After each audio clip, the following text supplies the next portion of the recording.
Blake, I'm glad you got the orange memo, man. Thanks. Yeah. We try to color coordinate these things.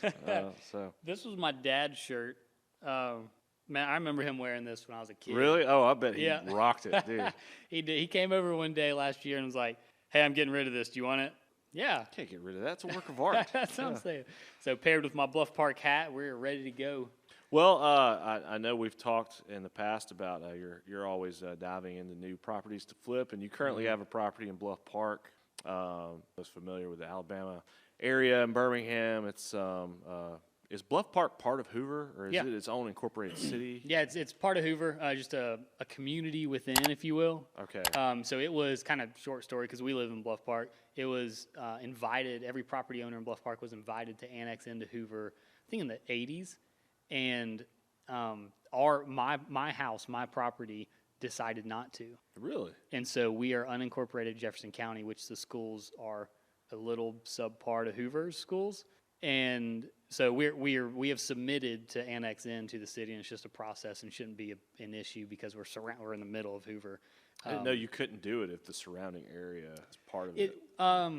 So when they came in the 80s or whenever it was, they asked do you want to come into Hoover for our better schools, but also a little bit higher tax? And most everyone said yes, but you can go on the Jefferson County tax map and actually look and see there's a handful up there that says there's just a handful of houses there, just Jefferson County. One little property. So our little property right there is unincorporated. Wow. Well, apart from that, we'll call it Bluff Park, unincorporated Jefferson County. You've got a house up there that you've been flipping, and we talked about that on one of the episodes. You actually had a funny photo when you closed on the house. Yeah, Mr. Wayne.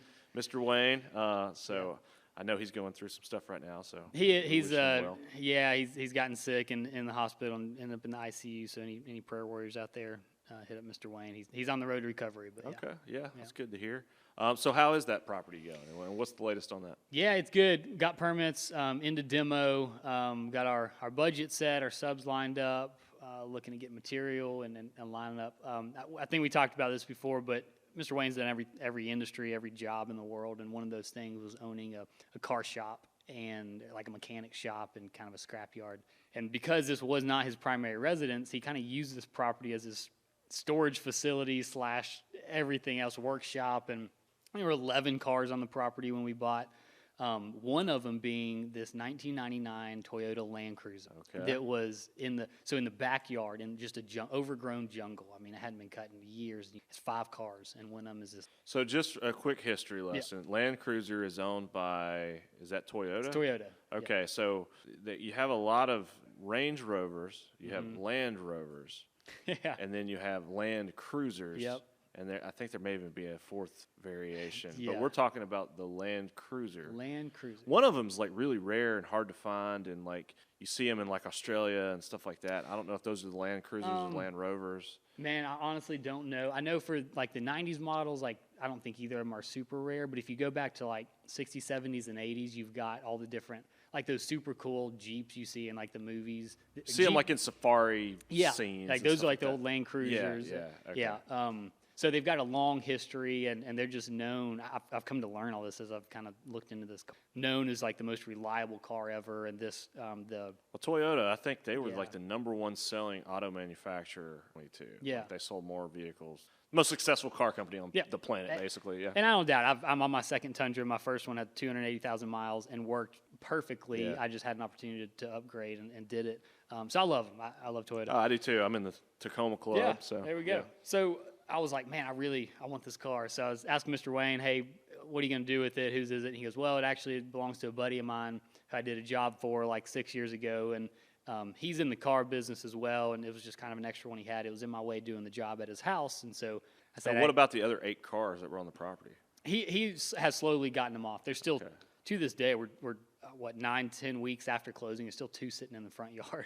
Dude, I could imagine this property, no disrespect to Mr. Wayne, but maybe a little bit of an eyesore for the neighborhood, just having a bunch of junk cars and stuff. It was, man. There were, because in the driveway, he took 8 or 9 trailer load, 12-foot trailer loads to the scrapyard. So it was all, engines and. I'm sure everybody's like, finally, Blake's got the property. We can trust him. He's going to clean it up. I try to keep the neighbors happy by, keeping noise down or whatever, but they, inherently are like pretty glad that it's getting cleaned up. So it's going to raise their values. And I'm a neighbor to this property as well, so it's going to should help me. Yeah. But so all these cars, and he was like, yeah, it belongs to this guy I'm doing a job for. We can just park it at my extra house up in Bluff Park while we're doing this job. And 6 years later, the guy just hadn't come and gotten it. He hadn't forgotten about it, but just hadn't taken the time to come get it. So it's just been sitting. Just been sitting. And so for weeks, I was like, Mr. Wayne, have you talked to this guy? Will he sell it to me? I want it. And he's like, oh, he's just not answering the phone, So finally, I was like, can you give me his number? Can I call him? Yeah. And he was like, sure. I don't want to deal with it. The guy answers like first ring. I was like, not convinced that Wayne was even trying. But he's a busy guy. So I talked to him, and he's like, yeah, I bought that 8 years ago. I'm in the import-export car business all over the world, which alludes to my shirt. He exports to Africa. Yeah. So this is why I wore this. And he's like, I bought it just because I found a good deal on it. He's like, I personally drive a 99 Land Cruiser just because I love them. Didn't need another one, but didn't really want to export it because I liked it. So it was just kind of extra. And so it wasn't doing me any harm not being in my driveway. And so It doesn't have the steering wheel on the right side, right? No, It's just that'd be cool. Okay, Yeah. okay. No, it's an came American from version. Florida. Then I've pulled all the research. Started in Florida, was there for most of its life, and then went to Mississippi, and then came to this guy. So I was like, all right, well, I'm interested in buying it. Would you sell it? And he said, well, I really like it. Didn't really want to. I was kind of hoping I could come over and just throw a battery in it and drive it home. And I was like, well, when was the last time you saw this car? And he's like, it's probably been 4 or 5 years. And this thing, I mean, moisture had gotten in it. There's mold all in it. The tires are dry rotted. Yeah. It's just, and we lift up the engine compartment. There's like rat nests in it that have chewed up stuff in the engine bay. It's torn apart. I'm like, and he said, well, and we'll talk about numbers, but he said, I paid, I think $5,500 for it like 8 years ago. Don't really want to lose money, but I don't have to make money. So, I'd be looking to get that out of it. And I said, well, before we talk numbers, why don't you just come over and look at it so you know the kind of condition of what we're with here. I think you need to see this. Yeah. And it was, this was kind of right before this. It was in the backyard. I was like, I really need this car out of the way. And so I actually had it towed to my lower, I've got like kind of a lower driveway. It's kind of my own junkyard. I pulled it down there. I got it towed down to there. I was like, come over, here's my address, come look at it. And he came over and was a little shocked. It's like, okay, I see a lot of labor that's needed, a lot of cleaning, but overall the components should be pretty good. He being in the car business and fix stuff up obviously understands that way better than I do. I can build a house, but I don't know anything about engines. So if it's got engine problems, I'm out of luck. So he said, all right, well, I'll take a little less for it, maybe like 4 for it. What do you think? And again, not knowing what I'm getting into, and at this point, not really knowing the value of them. Just knowing that it's like a cool car and they're super reliable. It's got 200,000 miles on it, but he was like, I've sold these with 600,000 on it. Are you serious? Yeah, it's just Oh my crazy. gosh. And it'd just be cool to, have a little play car on the side, but I don't want a super expensive play car. And so I was like, well, look, why don't we do this? Let's get creative. Because he told me he's invested in some real estate and flipped some houses before, and he's just an super nice guy. I hope to be friends with this guy forever. It's very interesting and has done a lot. And so I was like, well, why don't I give you like half that now, and then let's do a real estate deal together, and then I'll help you out on like the maybe commission side, or like I can send you a deal that maybe you can make some more money on, and then I can make you whole and maybe get you up to. And he was like, that's pretty interesting. Yeah, let's get creative, right? And something where it's a win-win. So it just doesn't make sense for me to. And he was spend open too to much. that. Well, he said, let me think about it. So a couple of days went by, and there was another car on Wayne's property, or now my property, he was picking up. So he texted me about it. Hey, we're coming to get the little red car today. Have you thought about the Land Cruiser? And so I have no chill, right? So the day that I made that offer, let's call it a Tuesday. The day he texted to come get the red car was a Friday. Well, between Tuesday and Friday, again, no chill. I just started working on the car. You start cleaning it up. Dude, and stuff. I gutted. I took the seats out, took all the carpet out, took the insulation out. We were like taking the engine apart. Shouldn't have done it. But Technically, it's still his car. it is his car. Would have to be done anyways, so I'm improving it for him. Hopefully he doesn't listen to this podcast. Maybe he does, but He didn't come by and look at it. well, so no, he did. And so that's where we're sitting today. It is. Okay. I've spent $0, but I've spent probably 8 hours on the car, which again is if you look back on the entire principle that we talk about in this podcast is stupid, because if I go spend 8 hours trying to sell a house or make money, I could buy 5 of these in the same amount of time. But there's something about just getting my hands dirty and getting in there and learning. I've never gotten into a car like this, so it's just that's kind of free time for me, right? I don't look at it as like trading my time for money. It's just like that's free time, which is weird for a lot of people to get, but I enjoy it. So, and I've got a buddy who kind of enjoys that kind of stuff too, so he's come over and helped me, and so we've got this thing fully apart. And today, and then so fast forward. So I follow up. He asked about the red car, and I said, "Have you thought about the Land Cruiser offer?" And currently, when I send that text, it's gutted in my driveway. He goes, "Yeah, I don't really see any like transactions coming up in my future. I'll just come pick it up." Well, and so I was like, "All right, well, let's talk about it a little bit more.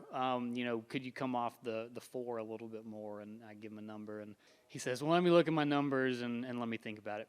It's crazy that he would still be this attached to this vehicle. I don't know, just me. Well, for him, I think it's just about the number. He just doesn't want to lose a bunch of money and doesn't want the risk of not. How far is that car depreciated? That initial $5,500 over the course of 6 to 8 years that's just sat there doing nothing. The thing is, it's appreciated. Wow, really? Those cars, even it's in that insane, condition, dude. it's still because I mean he's. As long as there's nothing wrong with the engine, I don't think he's wrong where it's, labor, but there's not a lot of, like, expense. Like, it needs tires and maybe, like, a couple things sewn up in the seats. But it doesn't need – so I think he's right in that. So okay, wow. So we're in a spot, and it's appreciated. So it's worth probably more than what he paid. I really don't know. He knows better than I do. He probably recognizes. So I'm like, well, at the end of the day, I'll probably afford than he wanted. But if I can, more, it goes $1,000. Yeah. Again, I don't need this is a second extra car. I don't a ton of expense. So he says he's coming to get it. You say, hold up, let's renegotiate. Yeah. A little bit So more. what will you take? So that's where we sit. Okay. We sit there today. So next podcast we'll have an update on the Land Cruiser saga. It's a Land Cruiser. The Land Cruiser. Land Cruiser. Okay. I don't know much about them, but I feel like they are. 2 weeks ago I knew nothing about them 2 weeks ago, and I've gone just a deep dive. Are they still manufactured? Yes. Brand new ones are like $100,000. Really? They're nuts. That's crazy. They're crazy. Yeah. My brother's running sound off camera. Do you know anything about Land Cruisers? He knows they're expensive. They are cool. Yeah. Yeah. So I want to put like cool tires on it, put the roof rack and the go do some off-roading, do some camping, Talladega I don't know National how Forest much I'd actually use it. I just wanted to look cool, just drive around town. town. So we'll see. We'll see where we end up on that. Again, it's a fully all the people are like, "Oh, you're wasting so much time. You could go." We'll talk about acquiring hobbies. Yeah. It's like, oh, my schedule isn't busy enough. Let me add a car project into the mix of my life. Yeah, throw that into the woodworking and the golf cart we're flipping and the piano playing and the golf and time with biking, family and all that biking. other stuff. So, we're kind of getting off subject a little bit, but trying to mitigate our hobbies. Dirt bikes are like the latest thing that's on our minds. So we're like, over the Christmas holiday, right now at the time of this recording, we're about late January of 2023.